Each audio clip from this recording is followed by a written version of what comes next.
Considering the LGBTQ's rights and diversity in the workplace, you want to make sure that your team, your organization, and even you yourself are providing optimum and intentional support. So in this video, I'm going to give you 4 different challenges and how you can overcome them.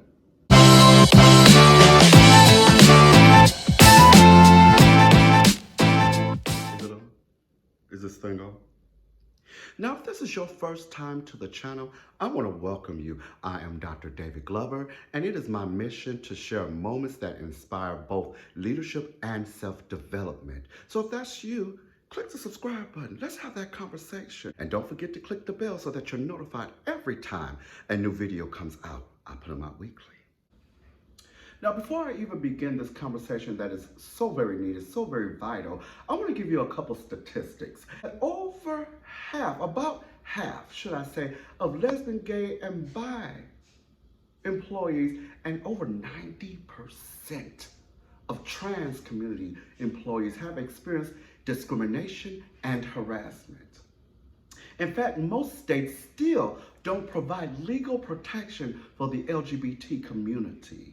And studies have shown that openly gay employees are 3 times more productive than those who feel that they still have to hide their identity. I want to say that last statistic, that studies have shown that openly gay employees are 3 times more productive than those who feel that they have to hide their identity while at work. What does that say to us? It says that it is very vital for us to create an environment that is healthy and inclusive and diverse. And I'm going to show you 4 different ways. So number 1 is to allow self-identification without retaliation.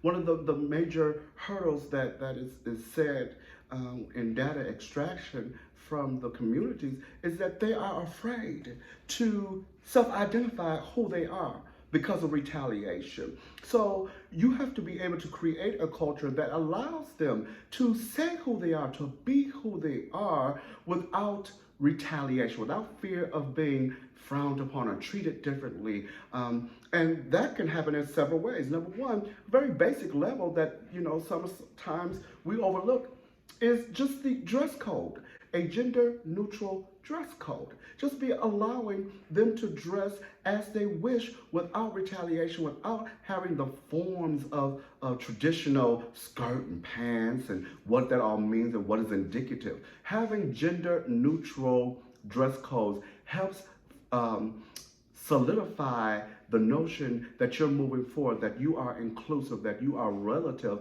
and relatable in this culture.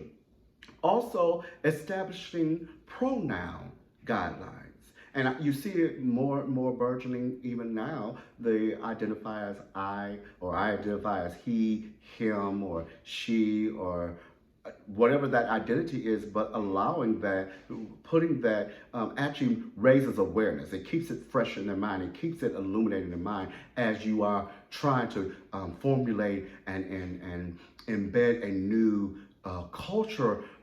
Those reminders, though they may be softened, though they may not be, being a whole redoing everything, that always keeps a reminder. I myself, even when I see that, it reminds me of the sensitivity, of the awareness of how to handle, how to not take for granted what pronouns should or should not be used, or the very flexibility or fluidity of gender pronoun identity. So having that there is very vital, very good, a very good way. That doesn't cost a whole lot of money, doesn't cost a whole lot of investment in that part, but it does put into the psyche, into the mind, a reminder, a soft reminder. Also, avoiding gender stereotypes in written and verbal communication.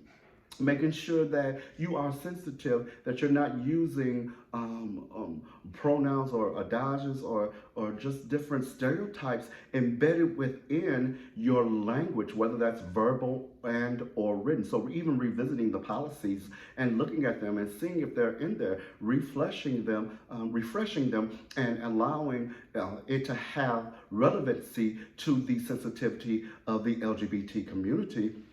will do good. And then once you have changed it, send it out. Hey, we've updated with blah, blah, blah, tell them what you did so that they are aware that you are conscious of their existence and their inclusiveness and their necessity in the organization and team, okay? Number two, make diversity more than an HR function.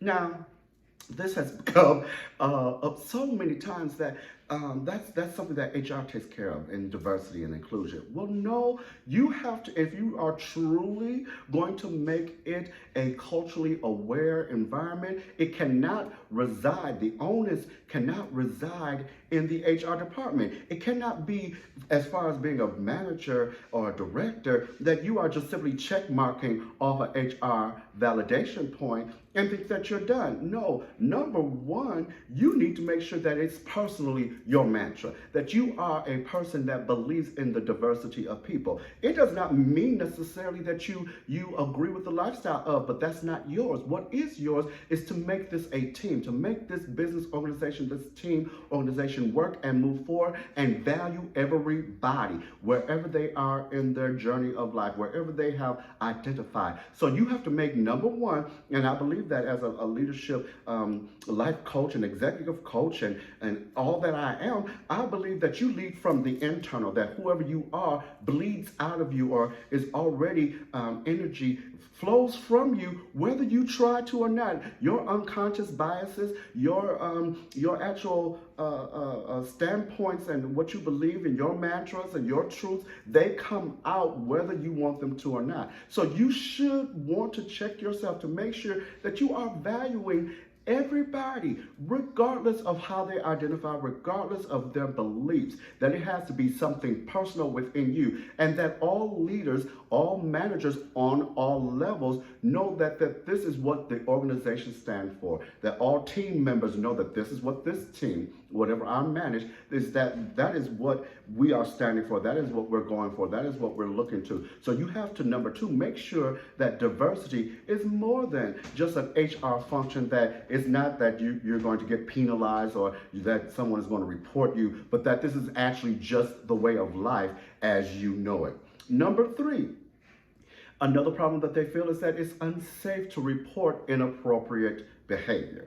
So your organization or your team, one way to combat that is to make sure that you develop an anonymous ombudsman that coordinates with HR to give those reports, to give those happenings, those inappropriate behaviors to the right people anonymously, so that it is freer to say that this is what's happening, but I don't want retaliation to come back on me because it's my leader or it's my team worker or however that looks. Make sure that you develop that you put that into practice, that you implement that into your organizational processes, that there is anonymous, so that they don't feel a threat of retaliation, of reach back on that. Number four is make diversity and inclusion strategies intersectional. Now, what does that mean? Now, you can find other videos that kind of help delineate and demystify a whole lot of that, but basically, you want to make sure that your strategies on all levels, on all platforms, are intersectional. So you want to offer training and programming that allows allying with the different strategies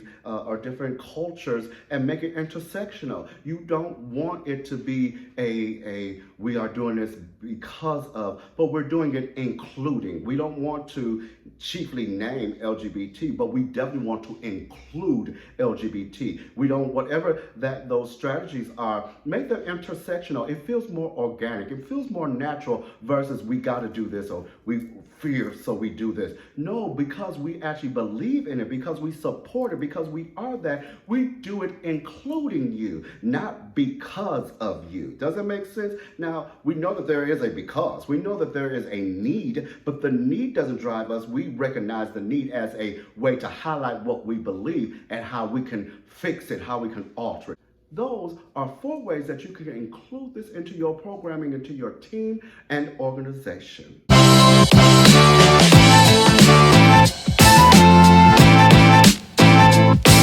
Right.